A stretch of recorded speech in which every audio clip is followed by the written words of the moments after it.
Why cybersecurity awareness matters. Cybersecurity isn't just an IT problem, it's a people problem. Most data breaches today don't start with hackers breaking firewalls. They start with human error, a weak password, a fake email, or a rushed click. Attackers know this. Instead of attacking secure systems directly, they target people, because people are easier to trick.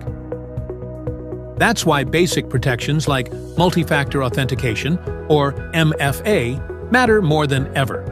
MFA adds an extra step to logging in. Even if attackers steal your password, they still can't get in without the second factor, like a code sent to your phone or an authenticator app. With phishing attacks, credential leaks, and AI-generated scams on the rise, MFA is no longer optional. It's one of the simplest and most effective ways to protect your accounts.